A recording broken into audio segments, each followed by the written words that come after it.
Shalom, ¿qué tal? ¿Cómo están? Shalom, ¿qué tal? ¿Cómo están? Al parecer ya se escucha el audio, Baruch Hashem, por eso mil disculpas. Hoy nuestro ingeniero de sonido no está con nosotros, pero mi esposo ha estado trabajando arduamente ahí en el área de audio y sonido, de video, para echar esto a funcionar. Así es que gracias a Hashem por la vida de mi esposo que le mueve ahí a todo. Así es que nuestro Moré Rafi ya está con nosotros. Él ya está aquí, está a punto de tomar el lugar para traernos la enseñanza de este día. Solamente quería hacerle unos anuncios antes de que él pase, y es que estamos a punto de lanzar un nuevo programa en Roca Eterna que se llama Roca Kids TV, y esperamos que ustedes estén atentos a esta programación que está a punto de lanzarse. Nuestros niños están emocionados, nuestras maestras también están muy emocionadas porque va a ser algo nuevo que va a estar llegando la Torah al corazón de nuestros niños que están a distancia. Creo que es muy importante que todos los niños desde pequeños empiecen a conocer la Torah y a vivir la Torah para que cuando sean adultos jamás se aparten de ella. Así es que siga usted sintonizando Roca Eterna, siga usted estando pendiente a lo que hacemos aquí en Roca Eterna, porque estamos trabajando arduamente. Se viene también a nuestra página web pronto, y también estaremos saliendo. Quería avisarle a todos ustedes mientras se está preparando la computadora y todo de nuestro Moré para venir con la enseñanza. Quería avisarle que estamos a punto de salir de viaje a Turquía con nuestro Moré Rico Cortés. Estamos bien emocionados porque sabemos que vamos a ir a aprender. Desde ya nos estamos preparando con algo de información. Nuestro Moré ha estudiado muchísimo acerca del área, acerca de lo que se hacía allá y lo que vamos a ir a estar visitando, y yo sé que vamos a traer mucha información de allá. Si es que usted espere el regreso de aquella área de Turquía, de Grecia y de Roma, porque va a venir a nuestro Moré Rico Cortés con mucha más información para poderla compartir con nosotros y así poderle dar una buena interpretación a las escrituras. Durante esta semana hemos aprendido mucho acerca de la correcta interpretación de las escrituras. Esta mañana tuvimos un estudio magnífico con nuestro Moré Rico Cortés. Si usted no pudo verlo, yo le pido que vaya a Tesoros del Templo. Ahí usted se va a suscribir y va a poder tener acceso a todo el material importante que nos va a ayudar a seguir creciendo y conociendo las escrituras.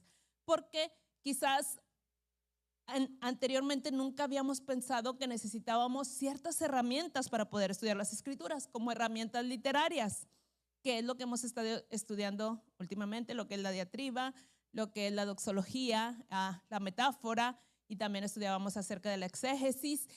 Todos estos términos nos van a ayudar a nosotros a entender mejor la palabra del Eterno. No es simplemente de leerla, no es simplemente de abrir la escritura y leer lo que está ahí, sino de entenderla, de saber cuál era el mensaje original, porque cuando conocemos el mensaje original de las escrituras, vamos a poder darle una aplicación correcta a nuestra vida. Vamos a saber lo que Hashem verdaderamente quería mostrarle a su pueblo, lo que realmente el mensaje original que se quería dar. Y entonces nosotros vamos a extraer esa enseñanza espiritual para nuestra vida. Vamos a poder conocer el verdadero mensaje de las escrituras cuando conozcamos el contexto. Acá está la escalera. Cuando conozcamos el contexto cultural, histórico, el contexto arqueológico, el geográfico, el contexto del templo. Y esta parashá, la parashá de esta semana, nos habla acerca del Mishkan, que después se convertiría en el templo. Ese lugar santo, ese lugar sagrado donde la presencia de Hashem iba a descender y iba a tener comunión con el pueblo que él había escogido. Creo que esta parashá está muy emocionante. Si nos ponemos a estudiarla, nos vamos a dar cuenta de la importancia que tiene este lugar santo. Nos vamos a dar cuenta de cada detalle y cada cosa que Hashem le especificó a Moshe para que lo hicieran de la manera como él lo estaba diciendo. ¿Por qué? Porque es un lugar importante. El Mishkan era un lugar importante. El templo, que después fue dado a David, y David se lo pasó a su hijo Salomón para que lo construyera, fue dado con detalles y con cosas específicas, porque tenían que guardar en ese lugar la santidad y la pureza. Es importante que conozcamos acerca de los utensilios y de la forma en cómo tenía que ser construido, porque así nosotros vamos a conocer la casa de nuestro rey, el lugar donde Hashem iba a descender para comunicarse con su pueblo. La verdad que durante esta semana leíamos unos posts por ahí donde se ponía muy abajo la casa de nuestro rey. Y mi esposo y yo platicando decíamos, nos duele el corazón ver cómo la gente no entiende la importancia de lo que es ese lugar donde iba a estar el nombre de Hashem ahí, el lugar que él escogió. Hashem dio detalle por detalle, porque era algo importante, algo que nosotros tenemos que conocer, algo que nos va a llevar a la comunión con Hashem. El que nosotros nos guardemos puros, el que nosotros nos guardemos santos, nos va a poder dar acceso a llegar a ese lugar. Llegar ante la presencia de Hashem y poder ofrecerle nuestro sacrificio cuando nosotros vamos ahí a ofrecerle a Él con todo nuestro corazón y con el deseo de hacer esa teshuvá, de retornar de nuestros malos caminos y regresar a su Torah y de estar viviendo de acuerdo a sus reglas, es que vamos a poder tener comunión con Hashem, con nuestro Dios. Así es que importantísimo que conozcamos cada detalle, y esta parashá, la parashá Terumá, nos va a enseñar todos esos detalles. Y hay que poner mucha atención. Yo sé que nuestro More, Rafi, ya está casi ready para pasar aquí, pero como quiera lo puedo invitar para que pase y él nos empiece a hablar, porque si yo agarro el micrófono, yo le digo, no, aún no estamos listos, pero puede pasar a saludarnos. Ok. Es que estamos trabajando, le digo que estamos trabajando allá atrás con lo del video y lo del audio, y como no conocemos todo cómo funciona, por ahí hay unas 4 pantallas atrás y estamos un poquito así confundidos porque, como le dije, nuestro ingeniero de video no pudo estar aquí con nosotros, pues están allá atrás arreglando todo para que él pueda presentar su PowerPoint desde aquí y puedan hacer esta parashá y usted pueda verla, visualizarlo a través del PowerPoint que él preparó. Pero como yo le decía, esta parashá es súper importante. El que nosotros aprendamos de lo que fue el Mishkan y después vayamos a leer lo que fue en Primera de Crónicas, lo que fue el templo y las especificaciones de esto nos va a ayudar a nosotros a poder conocer más la santidad de Hashem. Usted sabe que el templo usted sabe lo que representa el templo, lo que fue desde el principio. ¿Sí sabe? Representa el Edén. Y eso nos lo han enseñado aquí nuestros maestros. Y el Edén representa la comunión con Hashem, una comunión sin interrupciones. Y es ahí a donde queremos llegar, a tener esa comunión con Hashem sin interrupciones. Yo sé que usted ya está listo para recibir la información de la parashá de esta semana con esta pequeñísima introducción que yo le he dado. Lo esperamos el sábado, 3:45, oraciones de Minjá, y a las 5 de la tarde con nuestro servicio de Shabbat. Y ahora sí, dejo este micrófono, o dejo este lugar, porque nuestro More ya trae su micrófono por ahí puesto, pero dejo este lugar a nuestro More, a Rafi González, y sé que todos vamos a aprender mucho. Pongamos mucha atención, no nos distraigamos con nada y aprendamos y conozcamos más la casa de nuestro Rey y la Torah. Shalom, shalom. Gracias, pastora. Baruch Hashem, todo obra para bien. Amén. Baruch Hashem, vamos a echar esto acá un poco para adelante.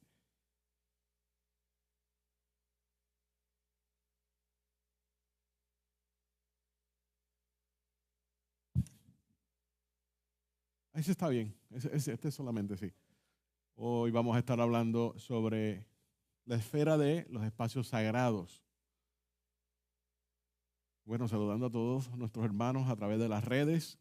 Gracias por su paciencia.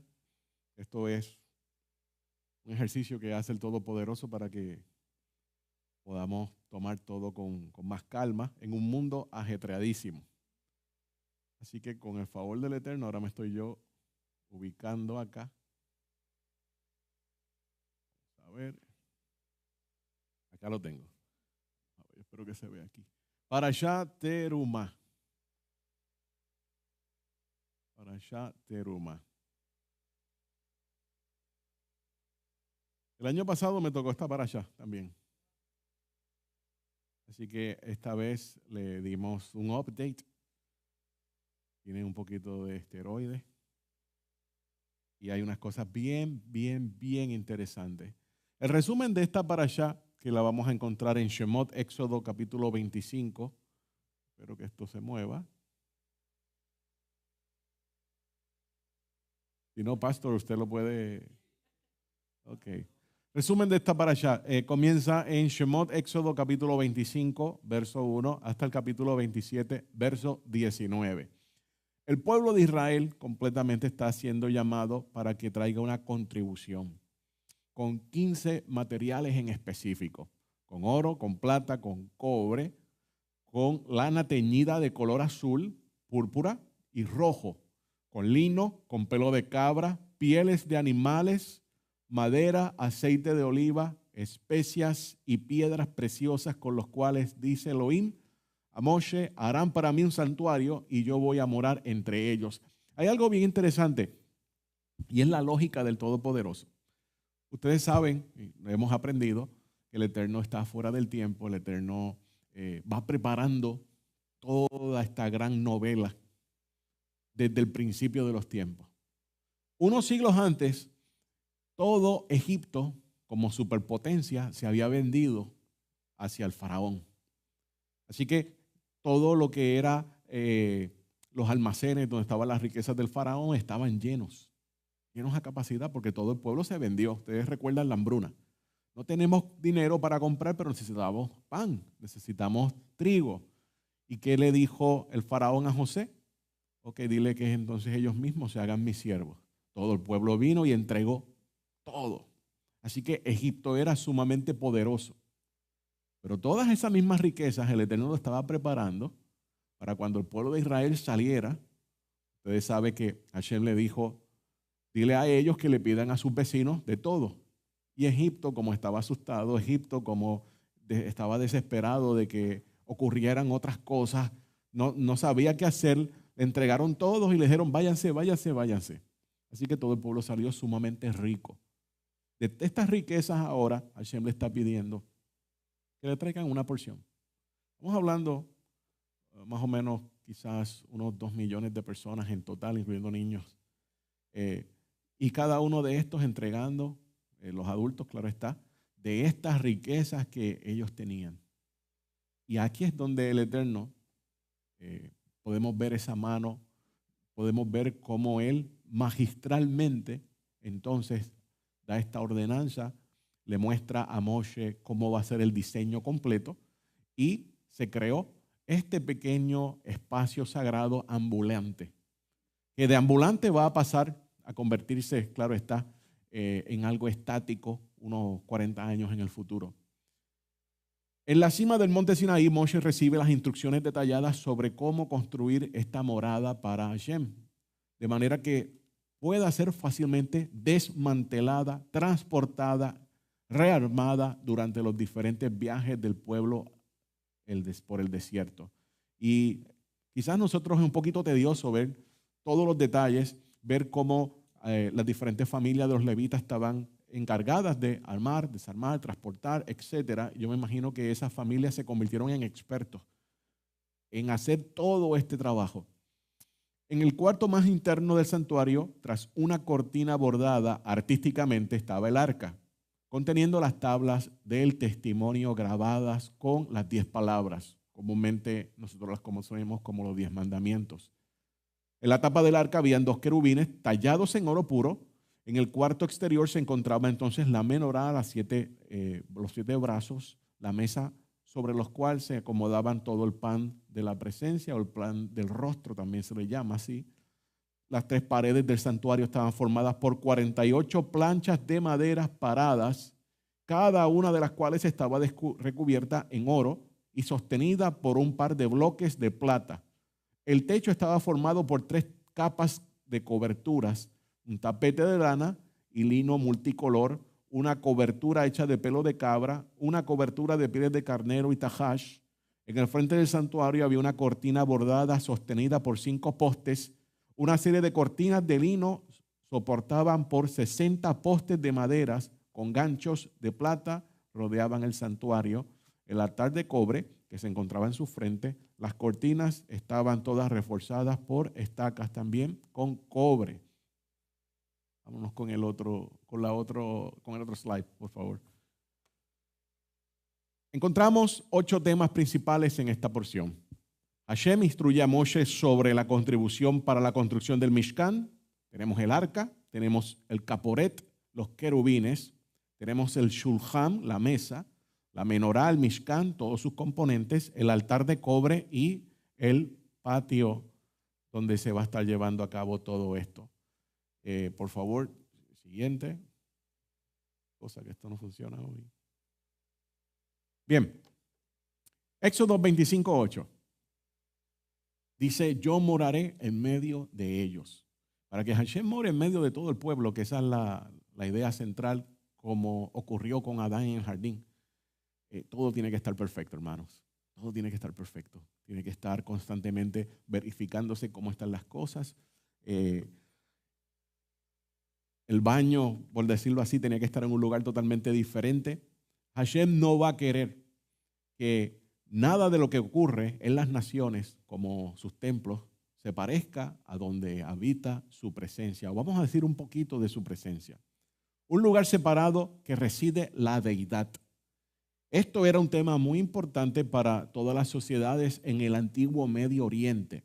El lugar donde el cielo se encuentra con la tierra es, vamos a decirlo en términos modernos, un tipo de portal.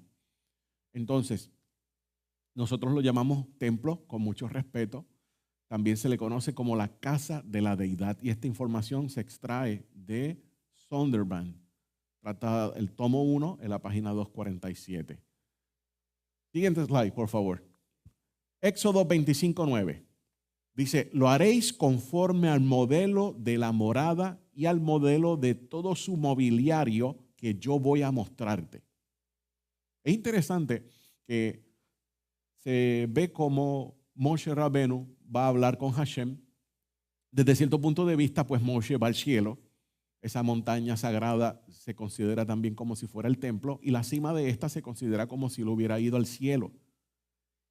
Y dentro de la tradición, pues usualmente siempre se dice Moshe fue al cielo, aunque estaba allí, estaba en la conexión, donde el cielo, como decía el mismo Sonderban, se conecta con la tierra. Ahí está Moshe viendo todo el diagrama, todo, me imagino que él lo grabó bien, cómo se iba a hacer. Ahora, los expertos no se ponen de acuerdo si fue ese diseño dado con lujo de detalle, explicado, o simplemente habían otros detalles extras que no nos estamos notando en el texto cuando leemos. Siguiente slide, por favor. Tenemos 3 preceptos, 2 positivos y 1 negativo en esta porción.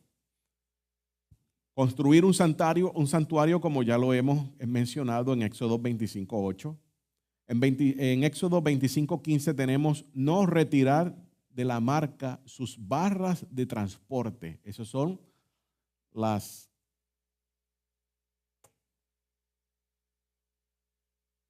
Ok, gracias, pastor. Gracias, sí, funciona. Del arca de la alianza tenemos los postes del transporte para transportarlo, las varas. Es un mandamiento de que esas varas no se pueden retirar. Esas varas tienen que estar allí en todo momento.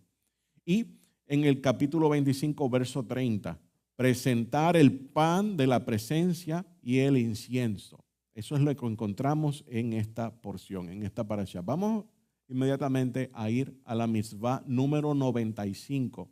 Y esto es sacado literalmente del Sefer HaChinuch, el libro Sefer HaChinuch, que aparece la discusión de los 613 mandamientos. Y dice, ellos me construirán un santuario, capítulo 25, verso 8. Construir un santuario para que funcione como el lugar de residencia de la presencia de Hashem. Las ofrendas a Hashem se traían solo allí, en ese lugar. Es entonces donde la nación de Israel se reunía para los 3 festivales todos los años, incluidos en el mandamiento. Está también el requisito de construir las vasijas y todos los utensilios para el santuario. El concepto clave detrás de todo esto: la nación de Israel debe estar construyendo este santuario para ir a Hashem, para orarle a Hashem, para traer ofrendas a Hashem, sacrificios a Él. No porque Él los necesita, sino que el mandamiento es para nuestro beneficio. A través de la oración, de las ofrendas en este lugar santo, nosotros vamos a ser renovados, nuestros pensamientos, nuestros corazones, todo va a ir cambiando. Será entonces con este cambio de corazón que nosotros podremos acercarnos al lugar donde Hashem ha puesto su nombre. De nada sirve que nosotros nos aprendamos todas las dimensiones, todos los centímetros, todo detalle, si no hay un cambio de corazón. Es bien importante. Todo lo que Hashem está haciendo, las elevaciones que tiene ya en el futuro el templo, los materiales, cómo se conduce, el orden perfecto, la disciplina que hay que tener en ese momento para tú entrar hasta el espacio donde se te permite. Todo está relacionado a cómo Hashem quiere que nosotros nos conduzcamos, cómo debe ser nuestra vida. En lo físico, en todo lo que es esta estructura, Hashem nos está enseñando, entrenando también de cómo nosotros nos conducimos. Así que es importante porque muchas veces quizás se ha hecho mucho énfasis en dimensiones, puntos, cuánto detalle hay. Pero, ¿y qué pasó con el corazón? Porque si el corazón no cambió, de nada sirve que te sepas todo. De nada sirve, porque cuando se construya esto, quizás corremos peligros si no hay un cambio de corazón. Así que continuamos. Razones para llevar la ofrenda en el lugar donde Hashem puso su nombre. Bien, las acciones de una persona están fuertemente influenciadas por su corazón. La manera que los sabios de Israel hablan del corazón no lo dicen en singular, lo dicen en plural. Hablan de corazones, de que tú tienes que cambiar todos tus corazones. La manera en que no solamente te conduces, sino cuál es la intención. Cuando la persona transgrede, cuando la persona peca, cuando la persona se aleja de Hashem, recuerde que es cuando lo hace voluntariamente. Está empleando, ¿sí?, la mente, el corazón. Hay una maquinación detrás de todo esto. Y no es simplemente cuando uno siente remordimiento decir, Padre, perdóname, cometí un error. Hizo una metida de patas. Fue más allá que eso. Fue más allá que eso porque involucramos muy probablemente todos los sentidos. Porque hubo una maquinación que fue ganando terreno poco a poco hasta que llegó al corazón y luego del corazón se llevó a cabo esa transgresión, ese pecado. Entonces Hashem quiere que más allá de unas palabras tú pases por una experiencia donde tengas que ver, donde tengas que pensar, donde tengas que hasta sentir que realmente esto fue un error que no lo puedes volver a cometer. Y ahí es donde van a entrar todas estas ofrendas, que tú puedas visualizarte qué está ocurriendo cuando llevaste el animalito. Me gusta la explicación que da Rambam ya más adelante. Todo lo que, las etapas donde ese animalito va a vivir, va a pasar, para que tú te visualices como que yo debería ser ese animalito. Y miren cómo él lo explica. Y esto todo sale de el Sefer HaChinuch. Dice así, según el Rambam, cuando una persona peca, trae una ofrenda para expiar por este pecado. Y eso parece ser fácil. Él debe darse cuenta de lo que se le está haciendo al animal realmente es lo que se le debe hacer a él. Las acciones del hombre están compuestas por sus dichos, sus palabras, sus acciones. Entonces, para que una ofrenda pueda expiar el proceso, debe involucrar el pensamiento, una declaración y una acción. El pecador realiza una seminja, o sea, pone sus manos encima del animal, no está transfiriendo ningún pecado ni nada por el estilo. ahí, simplemente está señalando este animal es el mío, es el que yo traje, es el que me representa a mí. Coloca sus manos en la cabeza del animal y pone peso sobre el animal. ¿Por qué pone peso sobre el animal? Yo estoy seguro que el animal eso le va a molestar. Pero recuerde que ese animal debería ser él. El peso tiene que ver con el pecado, con la transgresión que él cometió. Con ver quizás al animal que esté incómodo porque le estás haciendo peso. Asimismo, esa incomodidad está en el ser humano cuando comienza a pecar. Todo ese peso está encima del ser humano y se siente oprimido. Y yo recuerdo que en el otro campamento se hablaba mucho de eso. Cuando te sientes oprimido, ¿por qué? Pues estás transgrediendo constantemente el mandamiento de Hashem. Ya no puedes caminar así erguido, ahora estás caminando básicamente jorobado. Entonces, eso, en esa ilustración que él mismo le está haciendo al animal, tú puedes ver cómo estás tú. Luego de esto, para que pueda espiar esta acción pecaminosa que se realiza, se mata el animalito, el hígado del animal y todas las entrañas. Esto está involucrando el acto de pecar por estos órganos donde están el centro del pensamiento. Esto suena como una metáfora, pero vamos a ver ya mismo. Entonces, todo esto se pone en un lugar para que se queme, para que en ese altar se lo devore. Ustedes saben ya que el altar se llamaba el Ariel y es como que el león se está devorando todos esos malos pensamientos que la persona tuvo. Y ahí están todas las entrañas, las kelayot en hebreo, quemándose. Y obviamente pues las otras naciones utilizaban esto para adivinación. Pero según el Rambam, recuerden que esta es la explicación del Rambam, está ahí para que tú la visualices de que ahí se están pudriendo, se están quemando todos esos malos pensamientos que yo tuve en ese momento dado. Luego de eso, en el altar también se queman las patas. Y esto simboliza cuando pecamos con nuestros pies y con nuestras manos. Este proceso debe impresionar a la persona que ha pecado contra Hashem, con su cuerpo, con su alma, y debe darse cuenta de que su propia sangre era la que tenía que ser ofrecida en ese lugar. Y se le está dando una oportunidad.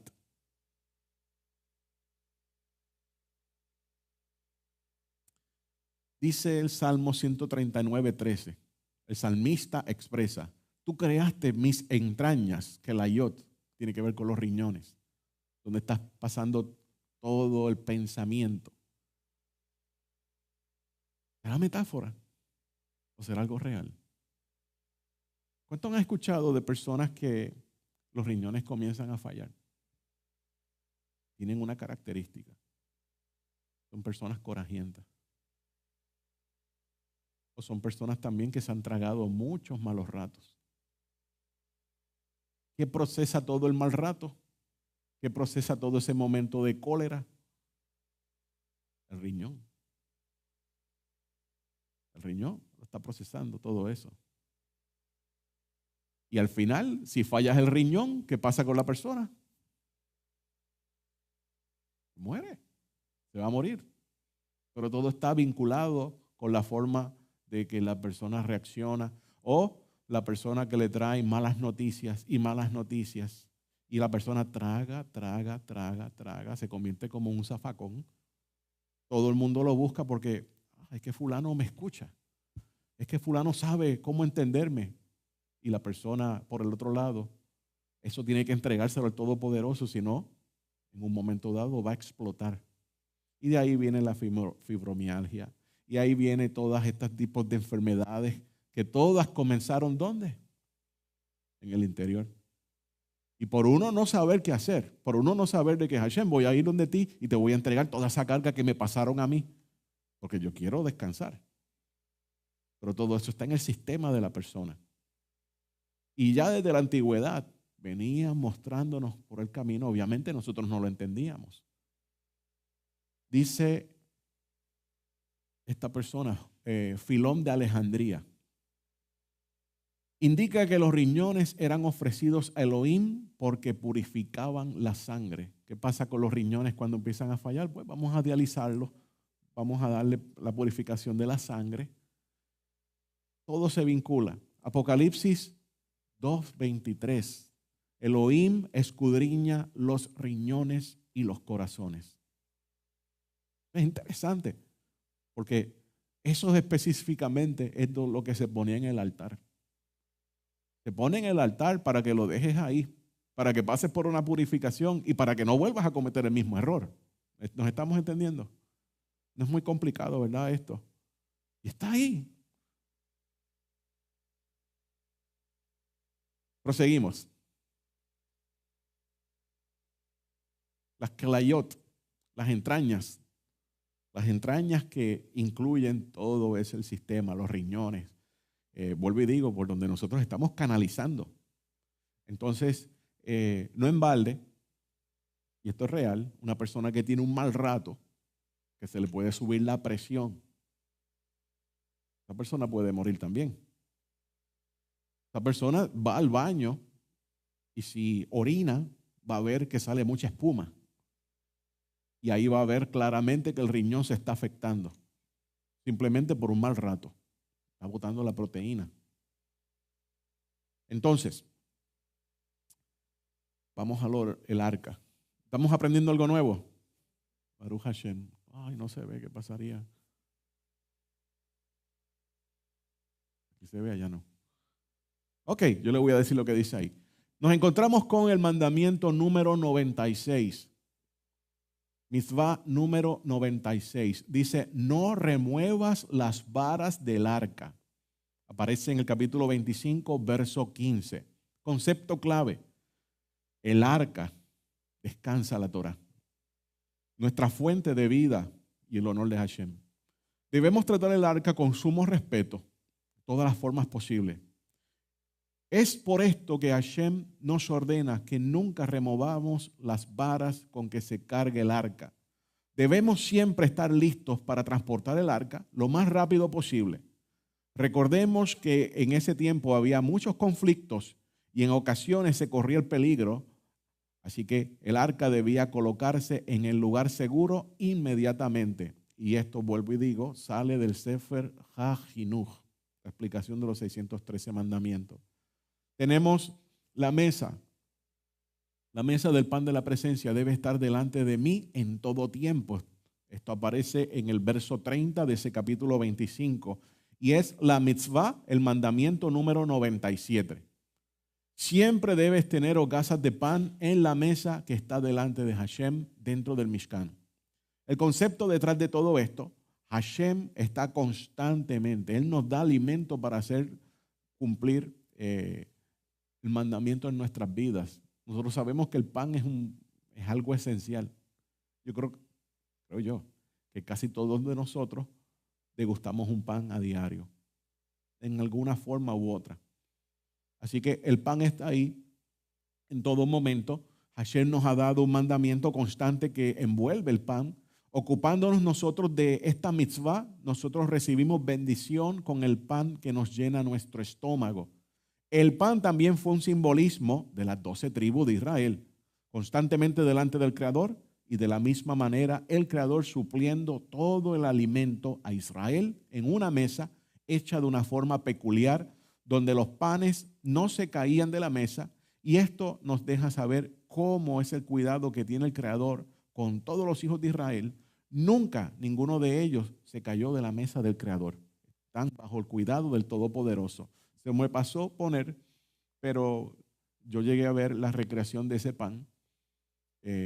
Obviamente es un pan no leudado, pero lo hacen en una técnica que parece como un tipo de pastelito, bien esponjoso, bien bonito, se ve bien apetitoso, pero se me olvidó, se me pasó ponerla. Algo que dijo nuestro santo maestro, que es un símbolo de Israel, y es cuando aparecen los 5 panes y los 2 peces. Porque el pan siempre no apareció ahí, acá sí lo aparece. El pan siempre es ese símbolo de Israel. Por eso aparecieron estos panes que tienen que ver con la Torá. Aparecieron estos pececitos que tienen que ver también con los dispersos de Israel. El arca. El arca, y esto es según la tradición. Hacemos un espacio, vamos a hablar un poquito de lo que dice la tradición. Y el Midrash dice así: de todas las vasijas del Mishkan, Hashem ordenó que el Aarón fuera construido primero. Él dio las instrucciones de que su construcción precedería aún aquella del mismo Mishkan. El Aarón representa la Torá. Al igual que la Torá precedió la creación del universo, así Hashem ordenó que el Aarón fuera moldeado antes que el resto del Mishkan. El arca, en el capítulo 25, verso 16.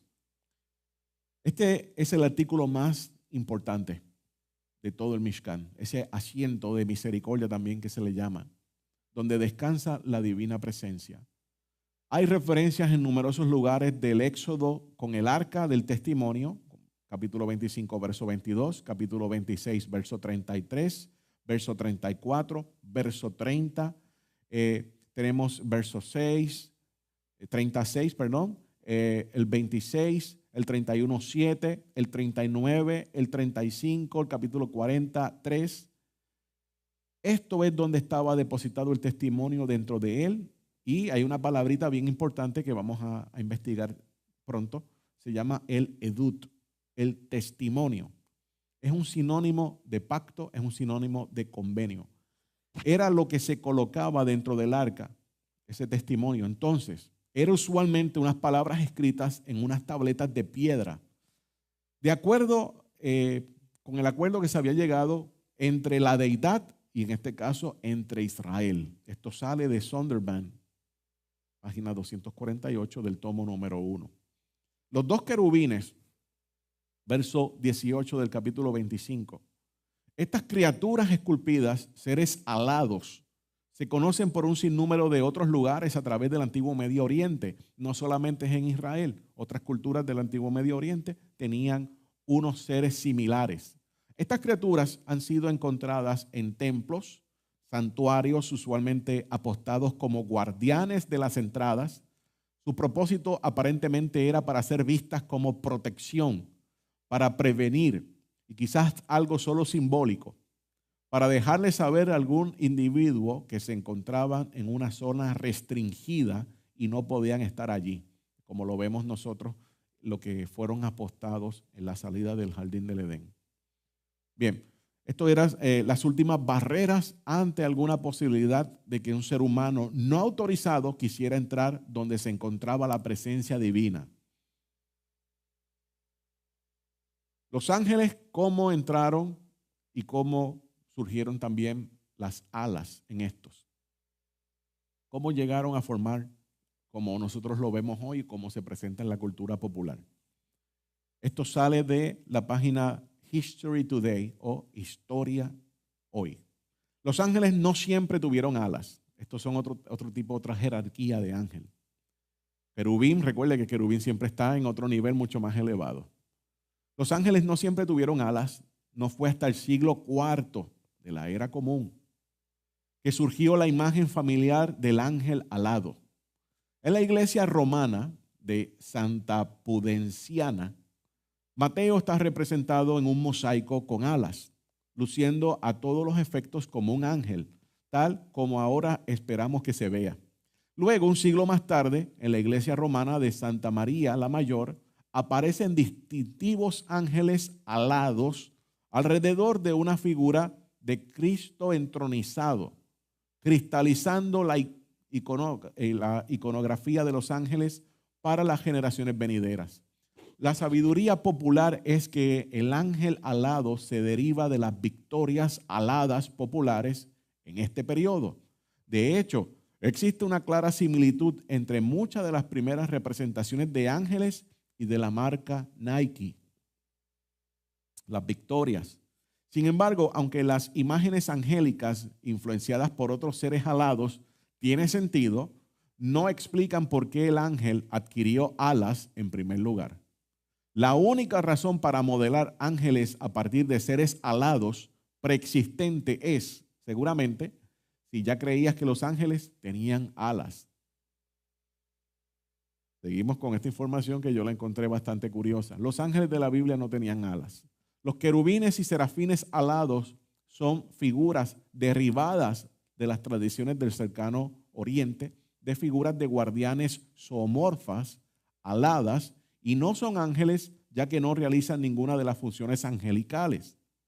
De hecho, en el Tanaj, los ángeles a menudo no se distinguen claramente de los seres humanos en absoluto.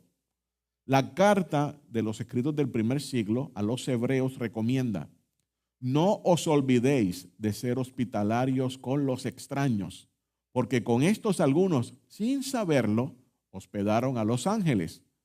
Cuando los ángeles se identifican claramente en los escritos del primer siglo, se distinguen de los ordinarios humanos por marcadores que se encontrarán por primera vez en el libro de la Tanaj, o como le dice el artículo, Antiguo Testamento, como túnicas blancas, relucientes o semblantes como un relámpago, pero sin alas. Los ángeles bíblicos no necesitaban alas para viajar entre el cielo y la tierra. Ascendían por escaleras o en las llamas de fuego del sacrificio. En Dura Europos, en Siria, hay un mural del siglo III que representa el sueño de Jacob con ángeles sin alas subiendo una escalera. Y este motivo también se encuentra en la literatura cristiana primitiva, como en el martirio de Perpetua y Felicitas del siglo III, en el que Perpetua tiene visiones, o una visión de una escalera que conduce al cielo, por la que ascendían los justos. Ese ser que ustedes ven ahí, al lado, aparece en un momento exacto de la historia, y escuche esto, en las catacumbas de Priscila en Roma. Un artista desconocido del mediados del siglo III pintó lo que creemos es la primera representación cristiana de un ángel, del arcángel Gabriel, sin alas. Y aún a mediados del siglo IV, el romano, el sarcófago de Junio Vaso todavía representaba el ángel sin alas de la historia del sacrificio de Isaac.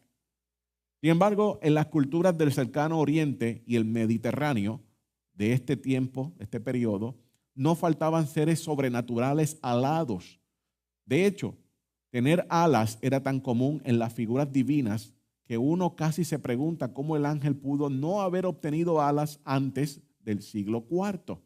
En Mesopotamia, el viento era visto como un demonio alado llamado Pazuzu. Y las antiguas personificaciones griegas de los vientos, los anemoi, también eran representados a veces como humanos alados.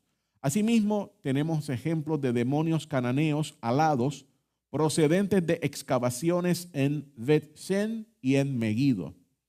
Así que no me gusta arruinarle el sueño a muchos, pero los seres alados que nosotros vemos en películas, en muñequitos, en historias, en las Biblias que se han mercadeado por tanto tiempo, pues eso fue algo posterior. No estaban ahí.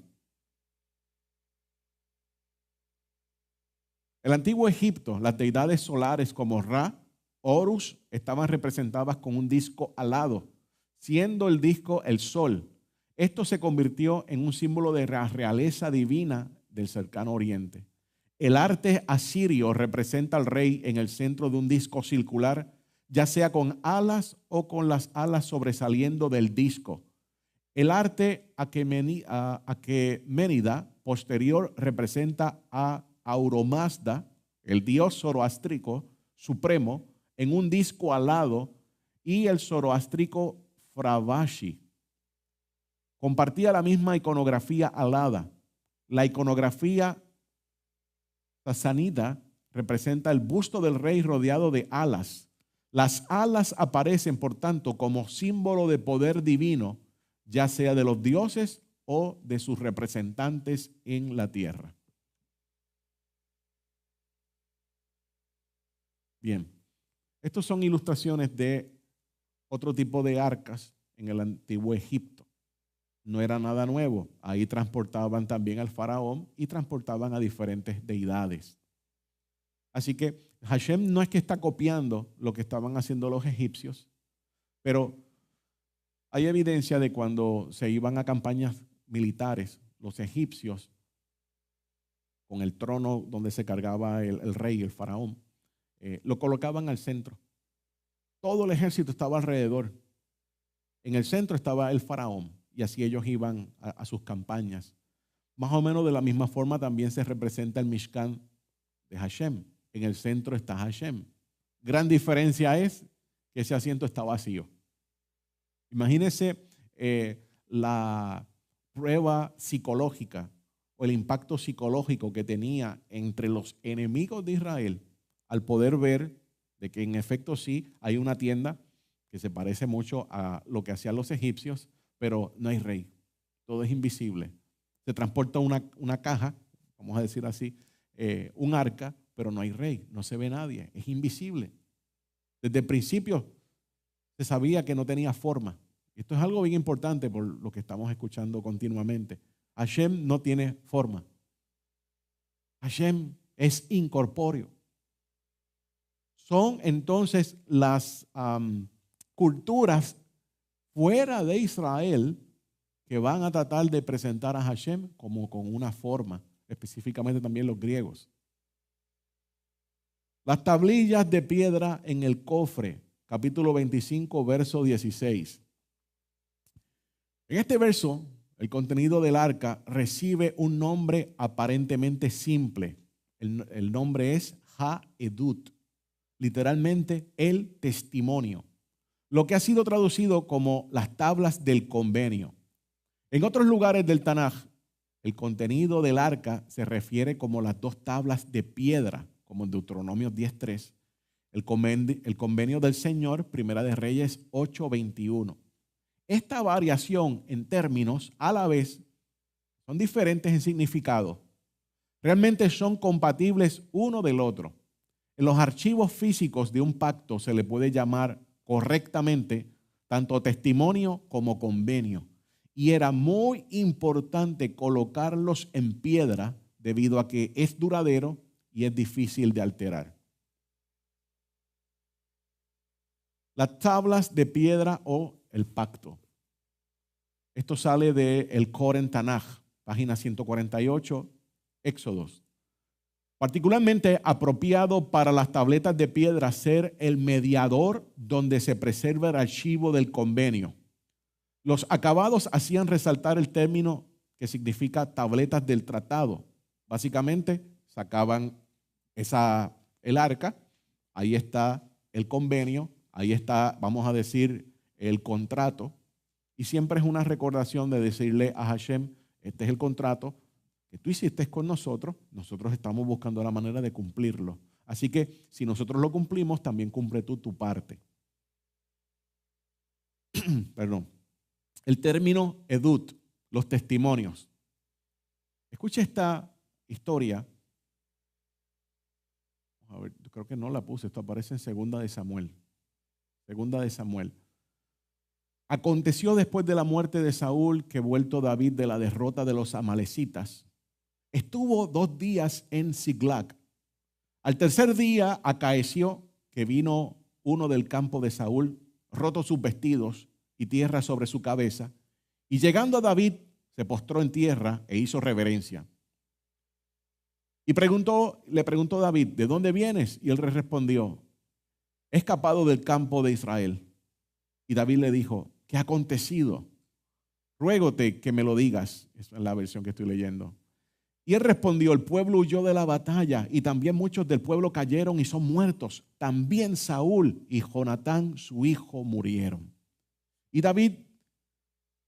dijo David a aquel joven que le daba las nuevas, ¿cómo sabes que Saúl está muerto y Jonatán su hijo? Y el mancebo que le daba las nuevas respondió, casualmente vine al monte Gilboa y hallé a Saúl que estaba recostado sobre su lanza y venía tras él el carro y gente de él a caballo. Y como él miró atrás, me vio y me llamó y yo le dije, heme aquí. Y él dijo, ¿quién eres tú? Y yo le respondí, soy un amalecita. Y él me volvió a decir, yo te ruego que pongas sobre mí y me mates porque me toman angustia y toda mi alma está aún en mí. O sea, mátame. Y yo entonces puse sobre mí la mano y lo maté, porque sabía que no podía vivir después de su caída. Y tomé la corona que tenía en su cabeza y el brazalete que traía en sus brazos y las he traído acá a mi Señor. Son dos puntos bien claros, bien claves. Tomó la corona y el brazalete. El brazalete es ilustrado en el Instituto del Templo específicamente como dos rollitos de Torah. No lo encontré, lo busqué pero no lo encontré. Según Roland de Box, miren lo que dice en el libro Antiguo Israel. El testimonio era el brazalete. Recuerda la palabra edut, el testimonio. Esto aparece en Segunda de Reyes 11, verso 12. Sacando luego Joiada, el hijo del rey, le puso la corona y el testimonio. Y le hicieron rey ungiéndole y batiendo las manos dijeron, viva el rey. ¿Ok? Entonces, es interesante que en ese brazalete que se le colocaba, por lo menos en la ilustración que yo vi, que no sé si está correcta, el brazalete lo colocaban aquí. Los que leen hebreo. Pastor se ríe. Tiene el Shema, ¿verdad? Pastora, dice el Shema. Está Shema Israel, Adonai Eloheinu, Adonai Echad. Ahora es importante, en la palabra Shema, la última letra que está grande, está agrandada, es el Ain. Y la última letra de la palabra Echad, el Dalet, está más grande. Si tomamos la letra Ain con la letra Dalet, la juntamos, forma la palabra Ad. Y Ad significa testimonio. Edut es el plural de Ad. En sentido literal, la ley y el testimonio es equivalente a la palabra de Hashem. Tenemos la Torah, las instrucciones, y en la segunda parte entonces serían los profetas. Entonces, la Torah y los profetas es lo que se le refiere la ley y el testimonio. El profeta Isaías habla de eso. Estos dos son los testigos del Eterno. La ley y los profetas. O sea, Moshe, la Torah, y los profetas, el Yahu. Necesitamos los dos. No puede ser uno solo ni el otro. ¿Cómo sabemos hoy en día que necesitamos los dos? Bueno, mira el judaísmo. El judaísmo está sufriendo porque solamente tiene a Moshe. Ellos, aunque saben que los profetas están ahí, aunque saben que es importante estudiarlos, pero no se estudia. Solamente un grupo muy pequeño indaga y busca en los profetas. Pero en general, el pueblo judío, los profetas, pues, en las parashá, cuando se lee una porción, pero no se le da su lugar. En el otro campamento, ahora estábamos en la derecha, ahora nos vamos a la izquierda. En el otro campamento, en el cristianismo, pues al revés. No se toca la Torah, no se toca Moshe, pero se toca mucho los profetas. Obviamente, pues sacado fuera de contexto, como ya nosotros conocemos. Así que es bien importante que cuando nosotros tengamos los dos, busquemos ese balance y busquemos también cómo uno se complementa con el otro, porque uno está llamando la atención de lo que el otro dice.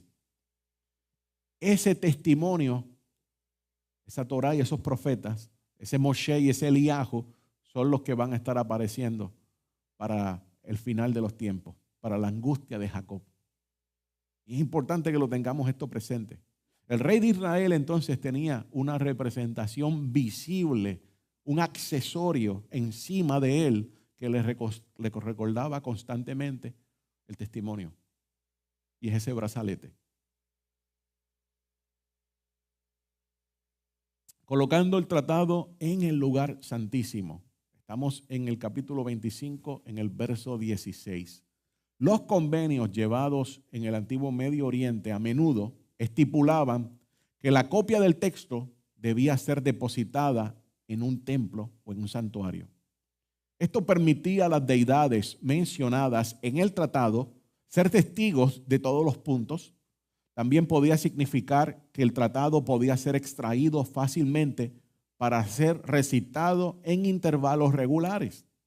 También reforzaba la santidad del acuerdo y los centrados en que se encontraban los reinos respectivamente.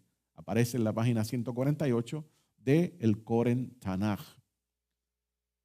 Tenemos la lámpara menorá. La lámpara menorá, capítulo 25, verso 31. Es importante porque ya nosotros hemos visto que esto es una figura de un árbol, específicamente de aquel árbol que estaba allá en el huerto. El término para lámpara en el piso es menorá. Al día de hoy todavía existe la tradición de encender la menorá. Lámparas de piso con muchos puntos similares como las que se describen en Éxodo eran conocidas en el antiguo Medio Oriente y en el mundo mediterráneo. Algunas de las descripciones de estas lámparas de piso aparecían en presencia de las deidades que estaban sentadas en una esfinge alada como si fuera un trono. Evidentemente, las lámparas de piso contienen un matiz religioso muy importante. ¿En qué forma pudo haber aparecido esta lámpara en el Mishkan? Aunque tenga muchas aparentes similitudes con otras lámparas de piso, la elaboración de la menorá le daba un toque único. Nada en el ámbito de este tipo de lámpara puede estar asociado con el estilo en particular de esta menorá. Muchos de los términos que describen lámparas de pisos, por ejemplo, flores, capullos, junto con los brazos extendidos como aparece en el texto, nos lleva a creer que la lámpara era una representación de un árbol. Basado en la representación artística de un árbol en el antiguo Medio Oriente, podemos concluir que la lámpara de piso fue una representación del árbol de la vida, punto más allá de proveer luz en el Mishkan. Para los antiguos, los diferentes árboles de la vida representaban vida y fertilidad. Para Israel representa la vida que otorgaba Hashem y si se estaba en su presencia. Esto es sacado de Sonderban, Tratado 1, página 249. Y aquí tenemos ilustraciones de diferentes tipos de árboles en el antiguo Medio Oriente, en aquellas naciones. Hoy en día, como ustedes saben, no hay nada nuevo debajo del sol y se sigue en la práctica con estos árboles. Aquí uno de los árboles que pertenecen, es árboles de la vida, pero que pertenecen al cristianismo, al paganismo. Y desgraciadamente, pues, tenemos que tener mucho cuidado porque eso se puede infiltrar en nuestros territorios, en nuestras casas, etc. Pero este no es el árbol de la vida que Hashem le describe a Moshe. Ya nosotros sabemos cómo es. Hay dos tipos de árbol, unos que los dos son de Israel, unos con sus ramas como mirando al centro y otros que simplemente salen para los lados. Hay un debate de cuál es el más correcto. El Mishkan o el tabernáculo. Es un hecho de que el Mishkan contenía muchos símbolos relacionados al jardín divino o al jardín del Edén. Típicamente este tipo de conexión ha sido observado entre el templo de Jerusalén y el jardín del Edén. También se aplica al Mishkan. Por un instante la narrativa de Génesis describe el jardín del Edén entrando por el este como también al Mishkan. Y eventualmente los querubines estaban guardando el acceso al jardín, como los querubines también están posicionados dentro del Mishkan protegiendo el acceso a la presencia de Hashem. La pregunta sería, ¿estaba diseñado el jardín para simbolizar un santuario o el Mishkan era el símbolo del jardín? El Mishkan es el símbolo del jardín. Ajá. Pero interesante, pero sería el jardín. Sería el jardín. No sabemos contestar esa pregunta. Esto sería una especulación. Pero si estaba ubicado en el mismo lugar donde está el monte del templo, ¿sería ese jardín diseñado como si fuera el Mishkan? Que Adán tuviera que entrar por algún sector hasta llegar a donde se encontraba la presencia del Todopoderoso? Esa es la pregunta que está haciendo aquí en Zondervan. ¿Estaría diseñado el jardín en ese momento como si fuera un Mishkan? Una buena pregunta que nos pone a pensar. Porque, como dijo Salomón, no hay nada nuevo. Quizás ya esto había ocurrido, ¿dónde? Le preguntamos a Hashem cuando envía a Mashiach, ¿cómo fue? Pónganos el DVD, por favor. El altar de madera de acacia, capítulo 27, verso 1. La mayoría de los altares que han sido descubiertos por los arqueólogos son más pequeños que el que se describe aquí en la Torá. Este altar es aproximadamente 4.5 pies de alto y tiene un cuadrado máximo de 7.5 pies. Más allá, este altar consiste principalmente de madera. Los típicos altares que se encuentran en el Oriente Medio, como Siria, antiguo Israel, y otras regiones vecinas, fueron hechos de barro o de piedra. Estos pasajes no describen exactamente la función del altar, pero luego otros textos sugieren que este altar, los sacrificios van a ser quemados. El altar debe ser cubierto de cobre, de la misma manera que Hashem ordenó que se hicieran unos cuernos en el altar. Sale de Zondervan nuevamente, Tratado 1, página 252. Los cuernos del altar, esto estuve buscando los cuernos del altar. Hay un misterio detrás de todos estos cuernos del altar. Hay una información que lo señala como que es medio turbio el origen de los cuernos del altar. Había naciones que tenían cuernos literalmente, naciones paganas obviamente, otras naciones colgaban cuerpos de personas en las 4 esquinas del altar también, pero no hay una idea clara. Sí, el cuerno es llamado el cuerno de misericordia, pero la pregunta que yo estuve haciéndome es ¿por qué un cuerno? ¿Por qué la forma de un cuerno per se? Sí hay unas representaciones de que simboliza los 4 extremos de la tierra, pero yo vuelvo y hago a la pregunta, ¿por qué un cuerno? Cuerno de misericordia, pero ¿por qué la forma? El altar de bronce y el altar de oro del incienso son descritos en el capítulo 30, verso 30, y tienen lo que se le llama a la Torá los cuernos. Los cuernos del altar paralelamente tienen elementos antropomórficos, como otros muebles del Mishkan, los pies del arca, las piernas de la mesa, la base, literalmente las caderas del candelabro. Estos cuernos, que eran de una sola pieza con el altar, estaban localizados en las esquinas. Por este motivo, desde el tiempo de la Mishnah, la palabra hebrea kerem o cuerno tiene el significado adicional de esquina. Había una creencia muy arraigada dentro de las comunidades del antiguo Israel y era que allí uno podía encontrar misericordia. Esto se registra en Jeremías 17:1, en Amós 3:14. Personas condenadas a muerte trataban de refugiarse bajo los cuernos del altar. Aquí podemos ver una ilustración del cuerno y no es muy kosher esa ilustración, pero están tratando de poner un poquito de sangre ahí. Esto sale de la enciclopedia judía, cuernos del altar. El origen de los cuernos de los distintos tipos de altares está envuelto en oscuridad. Sugiere que surgieron en un intento de tallar el altar en forma de buey, mientras que una persona, un experto, Robertson Smith, sostuvo en Religiones Semíticas, segunda edición, página 436, que fueron sustituidos por los cuernos de víctimas reales que en tiempos anteriores habían sido colgados en el altar. En todo caso, se les consideraba una porción muy sagrada del altar. Correcto. Sí. Está tratando de, el Ariel, sí, está tratando de traer unas comparaciones con los altares de los paganos, pero que son de esa región. Así que sería bueno, ¿verdad?, seguir indagando acerca de este tema.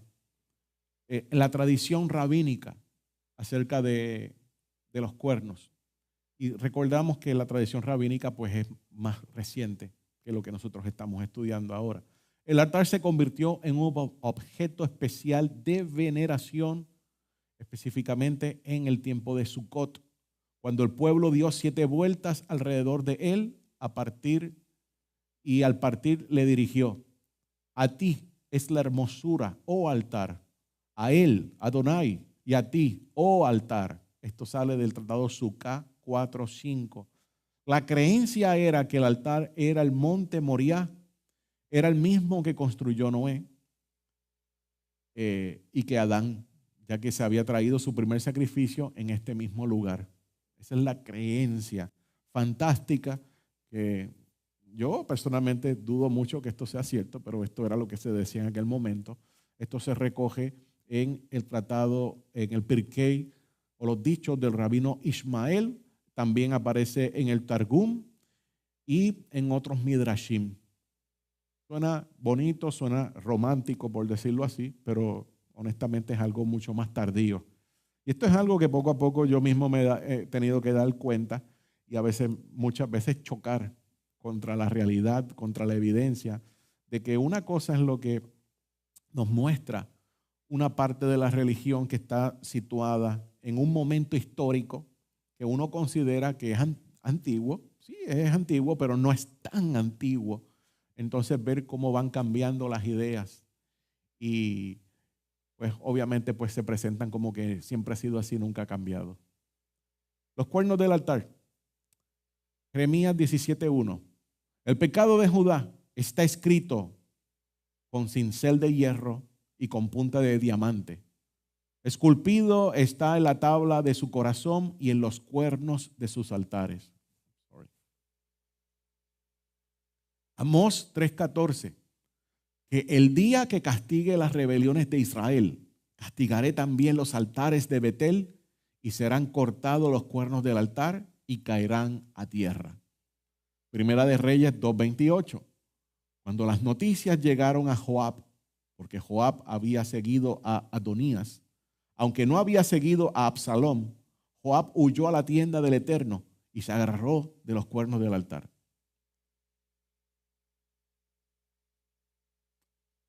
Sí, mucho antes del templo. Ahora, el Mishkan estaba en un lugar y el altar se lo habían traído para, el arca lo habían traído para una tienda especial en Jerusalén. Primera de Reyes 1:50. Adonías tuvo miedo de Salomón y se levantó y se fue y se asió de los cuernos del altar. Es probable, y por favor, los especialistas en ese campo que me están escuchando, es probable, me corrigen, que no estamos hablando del altar, el altar de los sacrificios importantes del Mishkan, sino otro altar que se tenía paralelo quizás a este en otro lugar. Porque si fuera, pienso yo, ese altar especial tiene que estar custodiado por los Kohanim. ¿Sí? Y no los van a dejar que ellos pasen ese perímetro porque es un espacio sagrado. Así que Joab tiene que haberse agarrado de otro tipo de altar y Adonías también.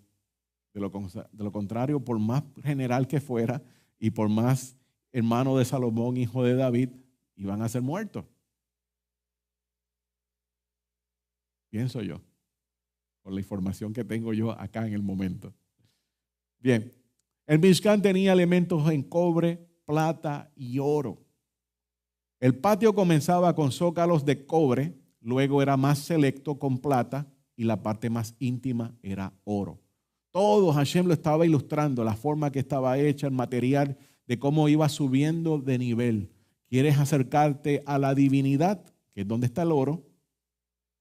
Pues ahí solamente podía llegar una persona en específica, una vez al año, que tenía ese nivel de santidad. Es interesante que el bronce es una tipología, ¿verdad? Tipifica lo que es la humanidad. Y todo lo que es el patio exterior, al principio, todo está en cobre. Como quien dice, pues la humanidad puede llegar hasta cierto punto, presentarse donde es Hashem, pero no va a pasar de ese punto en adelante.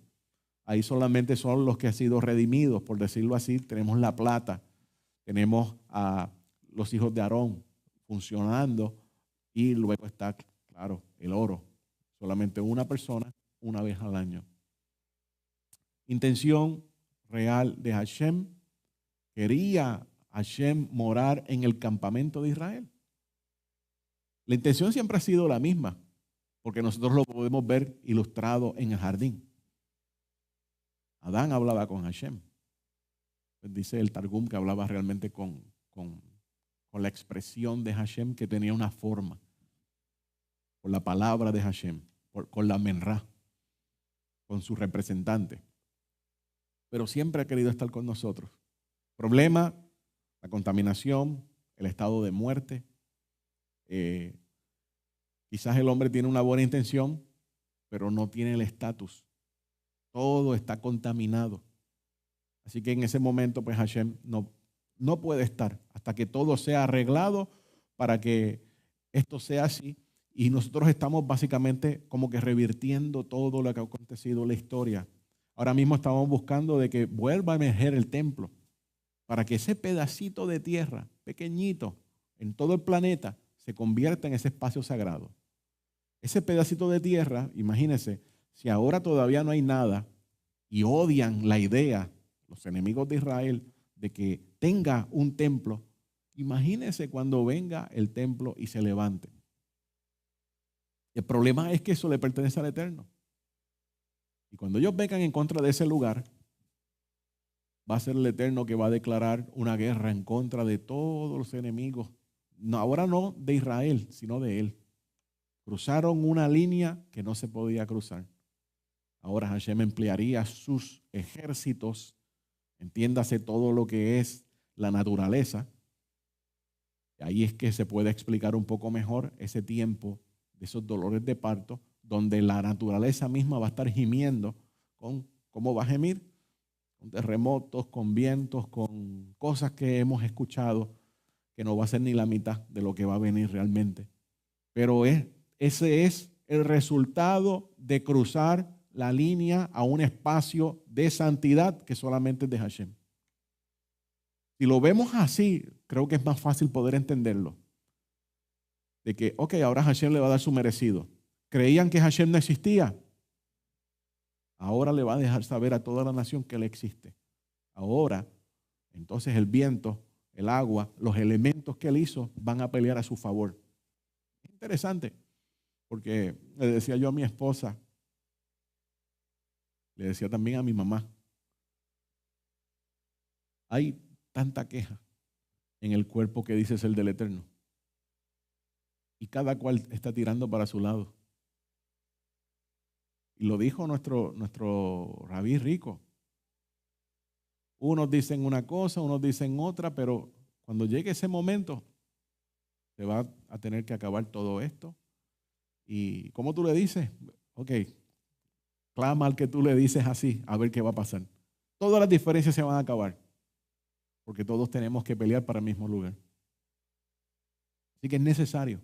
Muchas veces, por lo menos, se veía así en el otro campamento, que ese tiempo angustioso que vendrá en el futuro era porque la humanidad era tan malvada que se lo merecía.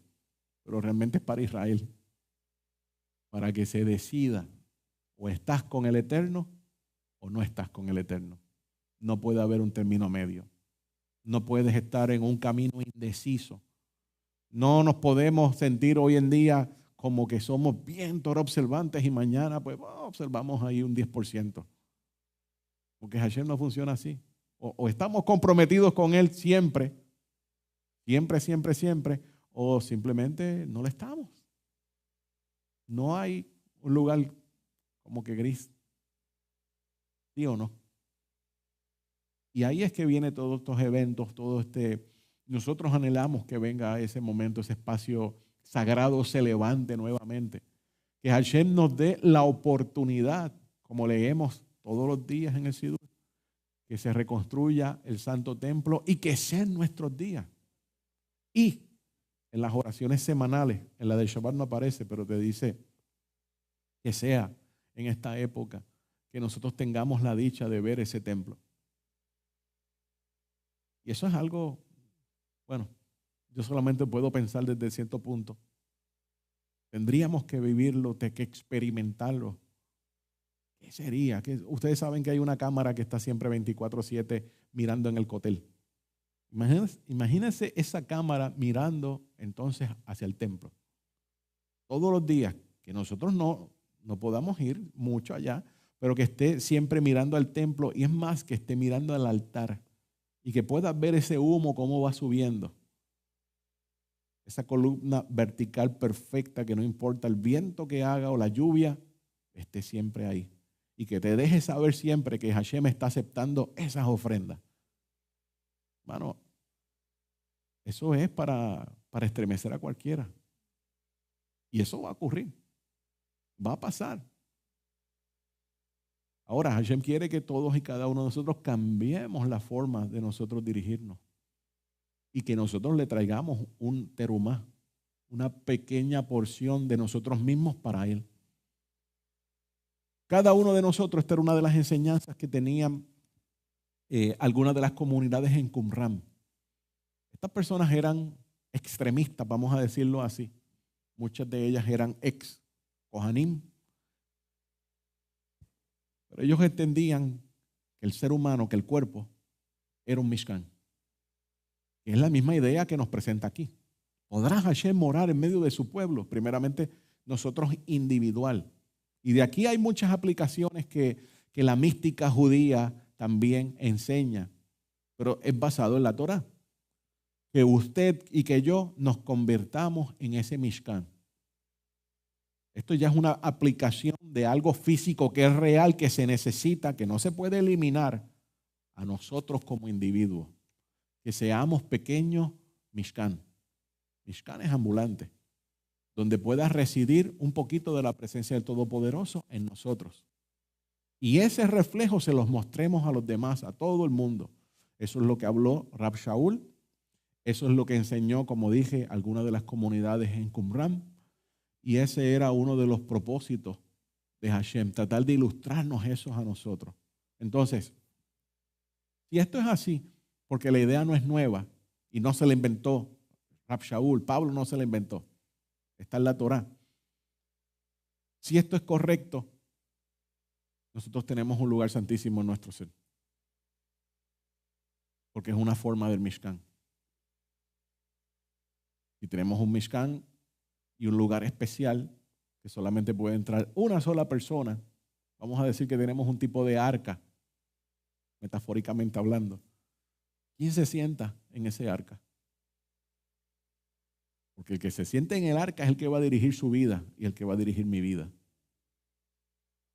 Entonces, esto hace que nosotros reflexionemos de que realmente está sentado Hashem ahí.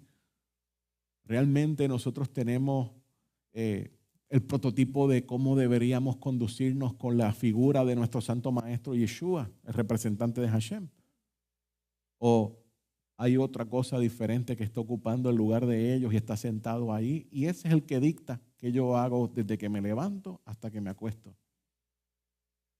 Son preguntas que deberíamos hacernos, porque tenemos ilustraciones físicas que nos muestran sí ese espacio sagrado, pero a la misma vez, si eso lo transferimos a nuestro ser, a nuestro individuo, por decirlo así, ¿cómo se transfiere? ¿Quién está ahí?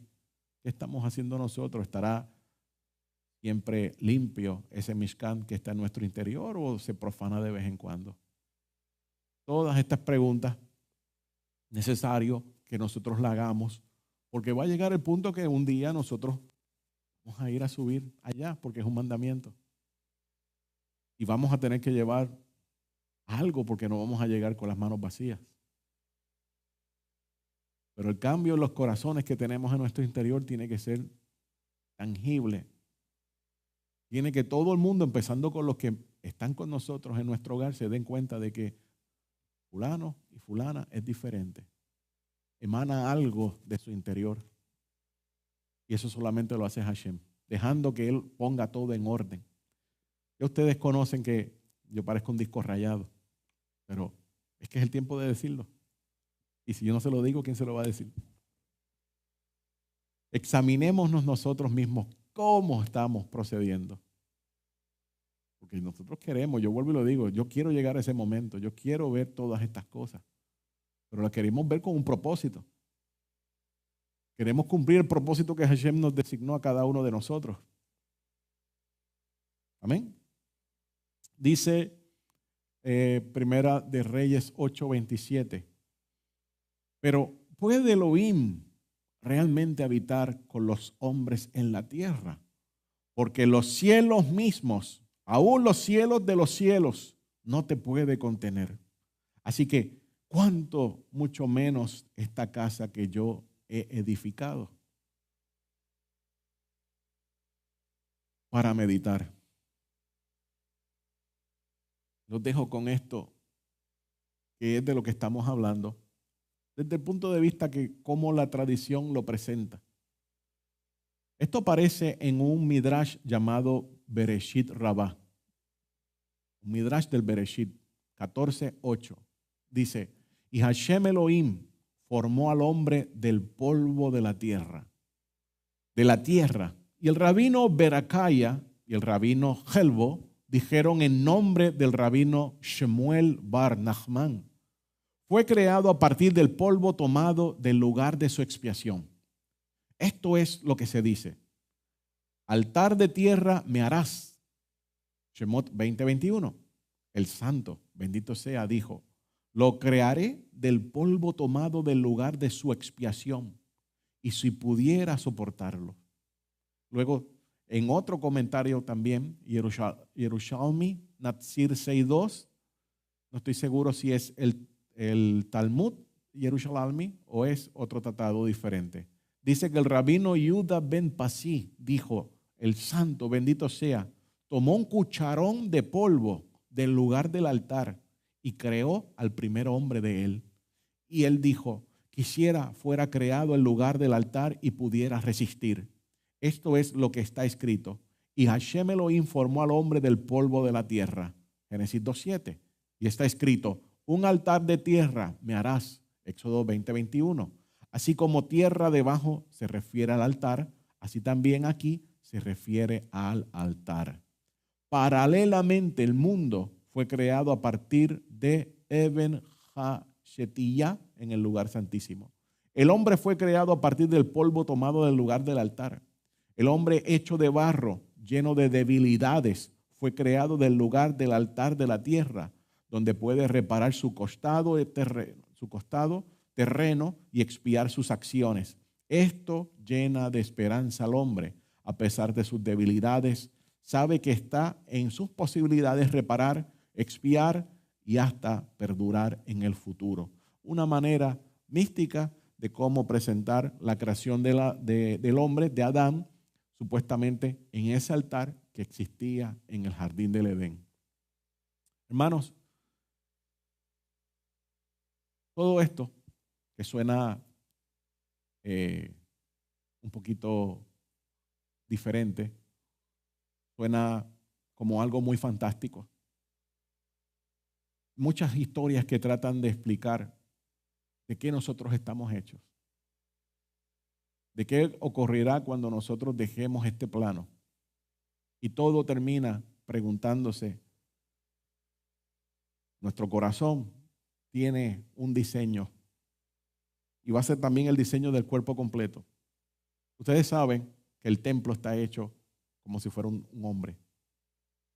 Hashem todo, ese tafnit, ese diseño perfecto lo hizo desde el principio y esto se lo está aplicando al hombre, al ser humano.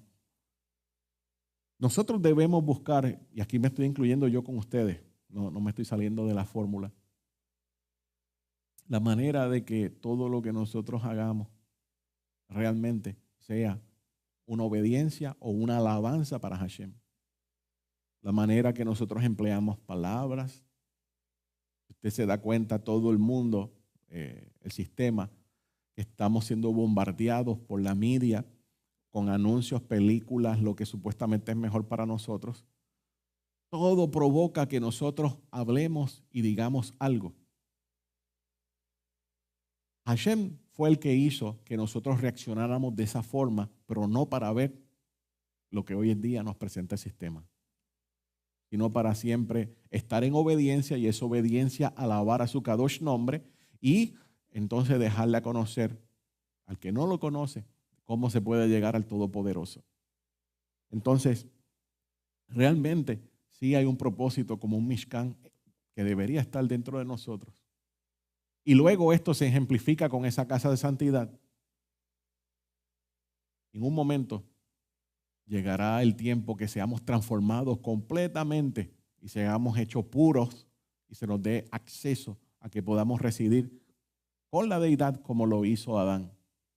Pero para eso pues tiene que pasar toda esta transformación. Para eso nosotros deberemos pagar un precio y realmente demostrarle al Todopoderoso, escúchenme bien estas palabras, demostrarle al Todopoderoso que lo que nosotros tenemos en este tiempo aquí, que hace que estemos separados de Él, ya no exista o no nos afecta a nosotros.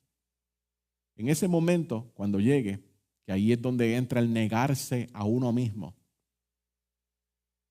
Todo, como dice Rab Shaul, todo es lícito, pero no todo conviene. Entonces tengo que tomar decisión. Para yo poder alcanzar este lugar óptimo y ser transformado y dejar que la presencia del Todopoderoso more en mí, su ruaj, su espíritu de santidad esté en mí, pues realmente tengo que negarme a muchas cosas que muchas personas le pueden decir a ustedes, eso no es malo. Pero nosotros somos el que tomamos la decisión y decir, eso me afecta con mi relación. Y obviamente pues no me voy a ver como el diseño que Hashem está esperando. Entonces hay mucho de nosotros que tenemos que poner en práctica. Hay que rogarle a Hashem que nos dé la fuerza. Nuestro Santo Maestro Yeshua dice, yo lo logré. Ustedes también lo pueden lograr. Yo vencí al mundo con todo lo que tiene que ver con su naturaleza caída. Yo la vencí, ustedes la pueden vencer. Nosotros la podemos vencer. Porque Él lo dijo y Él lo venció. Así que todo esto es para lograr acceso a ese momento y a esa transformación. Espero que me hayan entendido esas palabras. Puede haber sonado un poquito místico, pero detrás de ella realmente está el anhelo de nosotros hacer lo que Hashem nos envió y de poder ser transformados y transformar a otros cuando nos vean a nosotros. Bueno, Hashem los bendiga y los guarde. Gracias por la paciencia, gracias por la espera, gracias a los que estuvieron conectados desde temprano. A veces surgen problemas técnicos. Está fuera de nuestras manos. Con el favor de Hashem nos estamos nuevamente viendo este próximo Shabbat. Así que gracias. Si usted tiene alguna ofrenda, alguna sedacá para la congregación, la puede hacer a través de PayPal, a través de Cash App y de Zelle. Roca Eterna HC. Hashem los bendiga y los guarde. Shalom.